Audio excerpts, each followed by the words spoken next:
Dear students, in the last video of application of dimensional equation, we discussed that the checking the correctness of formulas. आज हम बात करेंगे conversion of unit कि एक system of unit के एक system से दूसरे में आप कैसे कन्वर्ट करोगे। हम लोग क्या करने जा रहे हैं, समझना ध्यान से कि मान लो आपके पास कोई भी क्वांटिटी, फिजिकल क्वांटिटी, मास को हम एक एग्जांपल लेकर चलते हैं। जैसे 5 kg कोई क्वांटिटी है, 5 किलोग्राम, हम कह सकते हैं उसको 5000 ग्राम। इसका क्या मतलब है, जो न्यूमेरिकल वैल्यू थी 5 वो कन्वर्ट हो गई किस में, 5000 में, और जो किलोग्राम था वो किस में कन्वर्ट हुआ, ग्राम में। लेकिन ये दोनों चीज एक है। हम लोग इनको कैसे कन्वर्ट करते हैं वो चीज सीखेंगे। और इसको सीखने से पहले पता होना चाहिए सिस्टम ऑफ यूनिट्स के बारे में। जैसे हमारे पास फंडामेंटल जो फिजिकल क्वांटिटीज हैं वो क्या, लेंथ, मास, टाइम। जो फर्स्ट है हमारे पास वो क्या है, MKS सिस्टम, दूसरा क्या है CGS सिस्टम, तीसरा क्या है FPS, और चौथा क्या है SI। इसका क्या मतलब है, length is measured in, M का मतलब क्या है metre, mass is measured in, K का मतलब क्या है किलोग्राम, और टाइम सेकंड। ऐसी CGS सिस्टम की बात करें तो लेंथ, C का मतलब सेंटीमीटर, मास क्या होगा ग्राम, और टाइम क्या होगा सेकंड।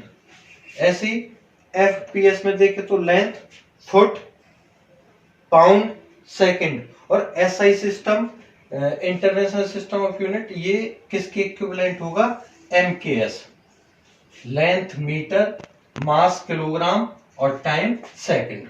प्रीफरेंस इन दोनों को दी जाती है। अब जो कन्वर्जन हम पढ़ेंगे वो किसी भी क्वांटिटी में से किसी में भी कन्वर्ट करा सकता है, वो चीज सीखते हो कैसे कैसे आती है। इसके कंसेप्ट में जो एक फैक्टर है वो किसका है कि कोई भी क्वांटिटी किसी भी यूनिट में मेजर की जाए वो हमेशा इक्वल रहती है। जैसे कोई भी quantity Q is equal to N1 U1 is equal to N2 U2। इसका क्या मतलब है, जैसे अभी मैंने एक एग्जांपल लिया था, 5 किलोग्राम इज इक्वल टू 5000 ग्राम।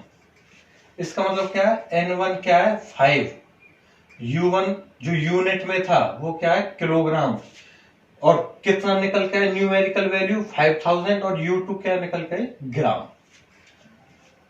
अब हमें निकालना पड़ता है, एक चीज गिवन होगी, कोई भी क्वांटिटी मान लो ये गिवन है, तो हाउ मच, हाउ मेनी, इस यूनिट में न्यूमेरिकल वैल्यू कितनी आएगी, ये चीज निकालनी है हमें। तो अब यहां पर Q क्या था, एक physical quantity, N1 and N2 are the numbers और numerical values, U1 and U2 these are the system of units. System of units हम कह सकते हैं कि U1 जो है हमारे पास वो क्या होगा, M1 L1 T1, मास, लेंथ, टाइम, और जो डायमेंशन इनके मान लिए वो कितने ABC। U1 तो हो गया ये। ऐसे U2, यहां पर मास जैसे किलोग्राम था, यहां पर ग्राम आ गया, अब मैं उसको मान रहा हूं M2 L2 T2 second case के लिए, और जो डायमेंशन है वो सेम है ABC। These are the units, N1 N2 are the numbers और न्यूमेरिकल वैल्यूज।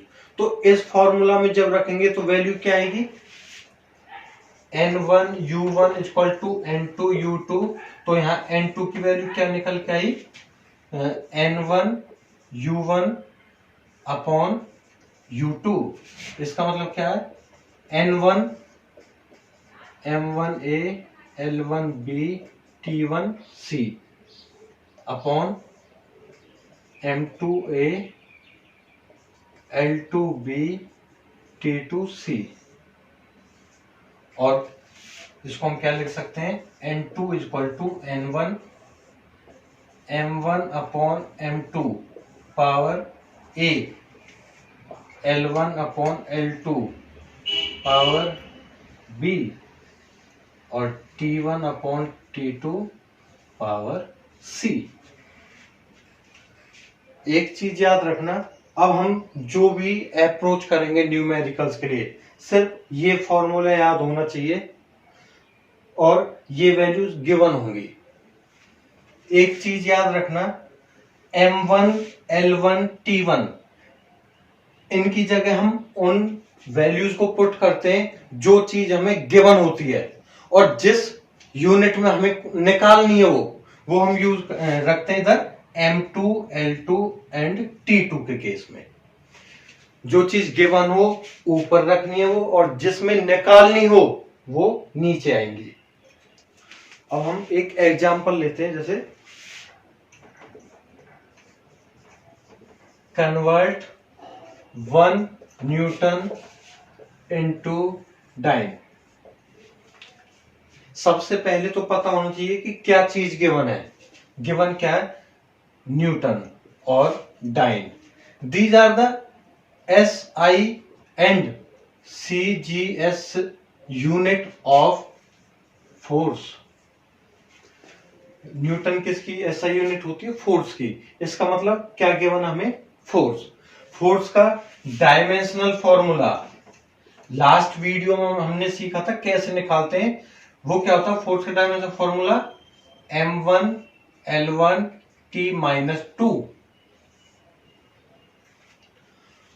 यहां पर जो हमने फॉर्मूला सीखा था N2 equal to N1 M1 upon M2A L1 upon L2B and T1 upon T2 power C।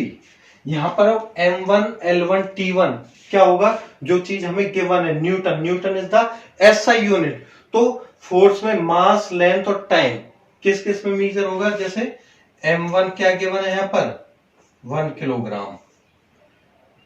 L1 जो length है हमारे पास 1 मीटर, और T1 टाइम क्या है, सेकंड।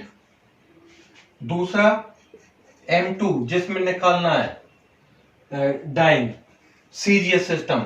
मास किस में होगा, ग्राम, लेंथ सेंटीमीटर और टाइम सेकंड।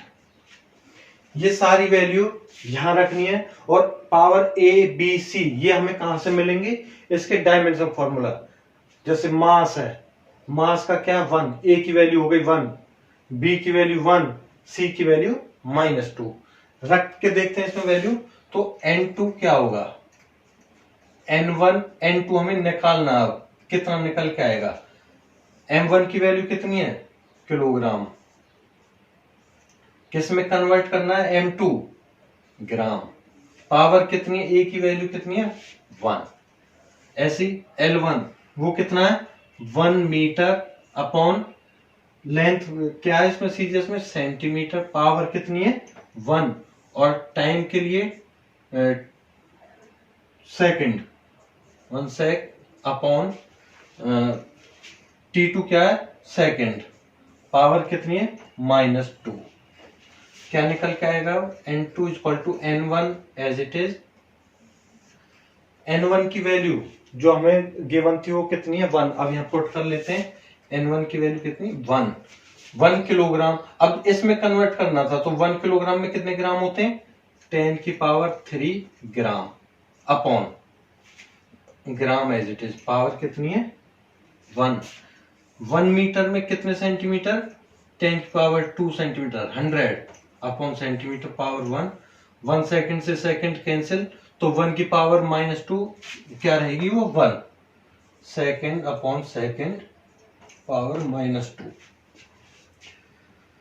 ग्राम से ग्राम, सेंटीमीटर सेंटीमीटर, सेकंड से सेकंड।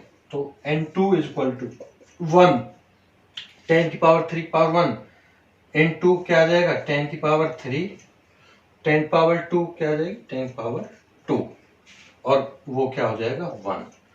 रिजल्ट क्या आया n2 = 10⁵। अब जो हमने सबसे पहले सीखी थी इक्वेशन n1u1 = n2u2, वहां पुट करते हैं।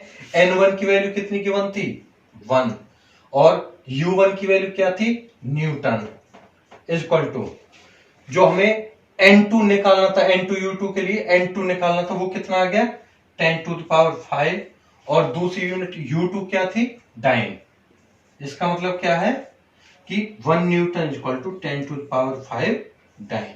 अब जितने भी न्यूमेरिकल्स होंगे सिर्फ एक रूल याद रखना कि जो ऊपर टर्म है m1 l1 t1, जो चीज गिवन होगी या जिसको कन्वर्ट करना है, और जो नीचे चीजें हैं m2 l2 t2 जिसमें कन्वर्ट करना है,